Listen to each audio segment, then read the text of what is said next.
So, with all of that background, the law also talks about the golden thread of information, which means it's kind of the baton that passes down to construction. What the law describes is this: the perfect situation where we've got the architect designs something, you then have a schedule of works, you then choose the contractor builds exactly in line with your drawings, because we know that every contractor does, not. And then you get an absolutely perfectly finished job, which is absolutely in accordance with the architect's design. That's what the law considers that we need to be doing. That's what it considers construction looks like. Now, we know that that is not the case. We know that we have all of these milestones that we talked about, but we've also got specialist designs, spec changes, specialist suppliers, schedule of works tweaks, pushback on terms and conditions, CDP portions, subcontractor commercial decisions, labour shortage, lead time.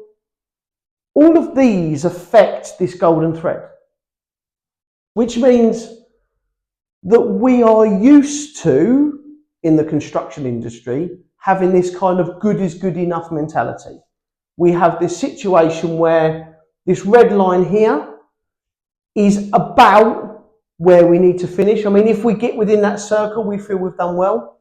If we get within this circle to choose a contractor, you know, we feel we've done well.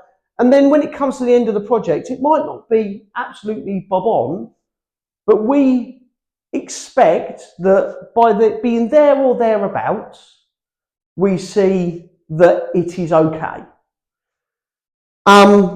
Which means we end up actually with something like this rather than the golden thread.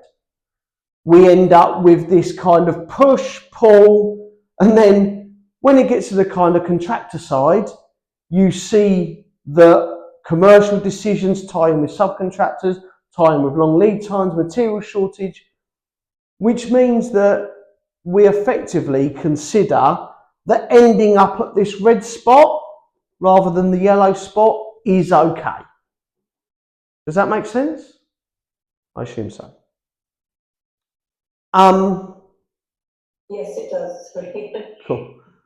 And I'd expect that kind of this here is commonplace. This is commonplace for all of us. It's like a project that we need to wrestle to the ground, right? So going back to the law and the golden thread and what that looks like, we have this golden thread that the law says that we want to try and achieve, but we don't discount the fact that we've got these other interfaces. So what we then do is we need to understand how all this interaction feeds back to the duty holders, the decision makers. You can see they're in yellow. I've missed the employer off on this scenario, but this is a competent person, this is a competent person. These are the only two decision makers on a project because they're the only two that you need, plus the employer, to get the building control certificate, right?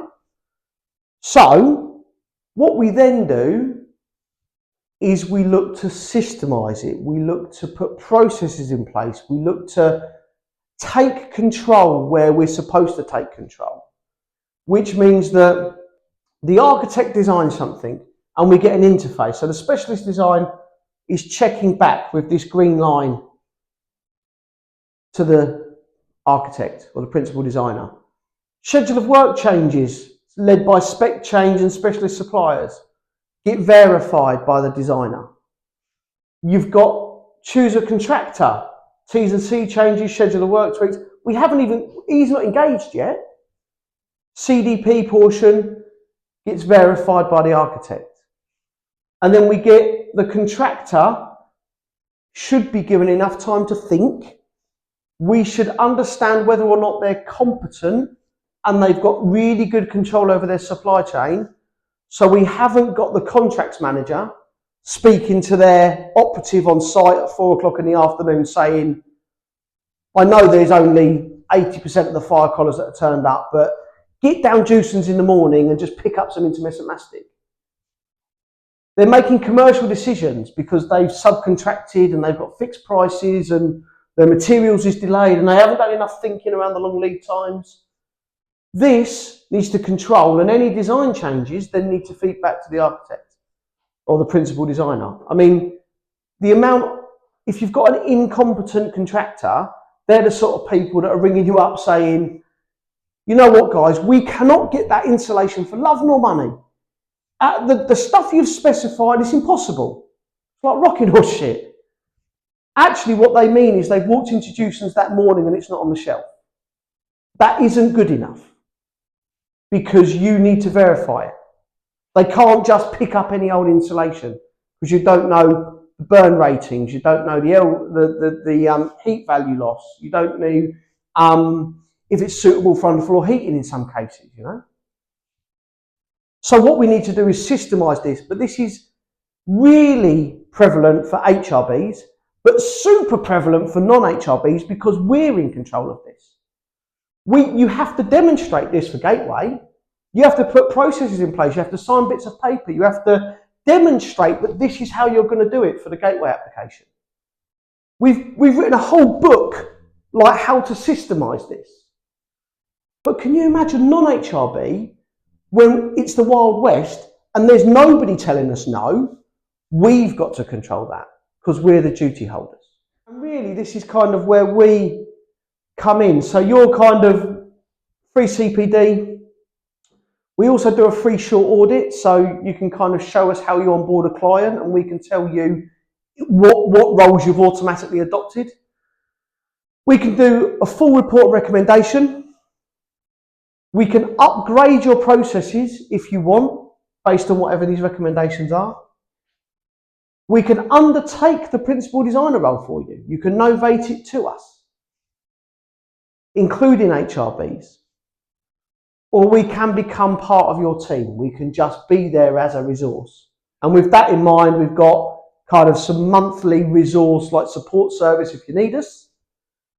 Equally, we can do additional training to principal designer, principal contractor training. We've got a page on our website if you look at contractor support for Gateway 2 and Gateway 3.